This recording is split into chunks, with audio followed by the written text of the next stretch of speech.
Hey ERBC family, about 3,000 years ago, the wisest man who ever lived, King Solomon, wrote the book of Ecclesiastes. The book is filled with many of the lessons he learned as he observed life. One of the things that he wrote was, "There's nothing new under the sun." I wonder, do you agree with that? There's nothing new under the sun? Some of you, upon hearing that, might be tempted to think, yeah, but Solomon never dealt with a global pandemic. And you might be right. Yet his words are still proven true even in the midst of the pandemic that we're facing.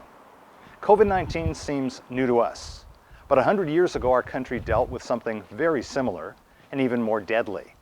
It was the global influenza epidemic of 1918. That was a plague that killed around 50 million people worldwide. 500,000 of those were here in the United States. One of the things that Americans did to fight that epidemic is they wore masks. Go figure.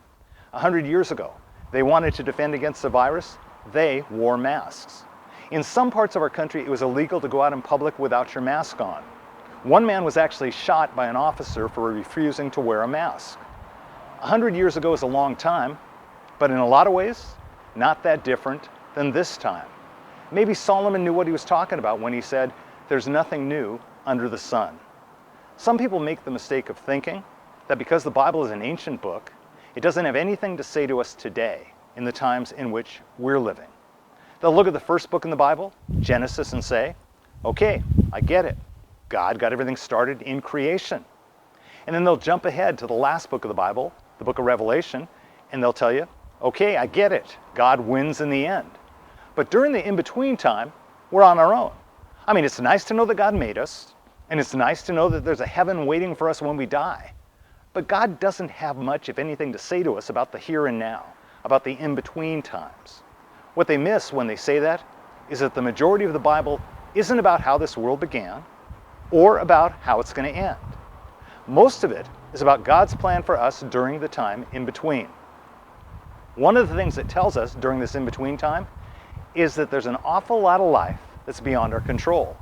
And because of that, it's foolish to live our lives as if we are in complete control.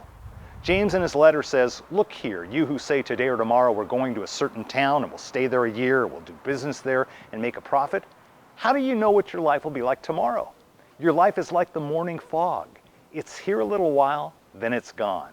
What you ought to say is, if the Lord wants us to, we will live and do this or that. As you consider those words, don't make the mistake of thinking that God is opposed to our planning. He's not. God is pro-planning. What he's opposed to is the kind of planning that leaves him out of our plans.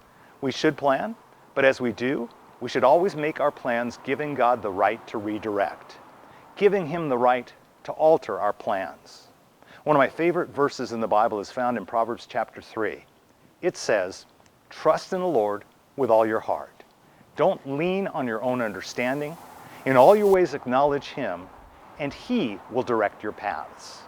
God promises to provide guidance and direction to all of those who are committed to following him. I pray that that'll be you and me.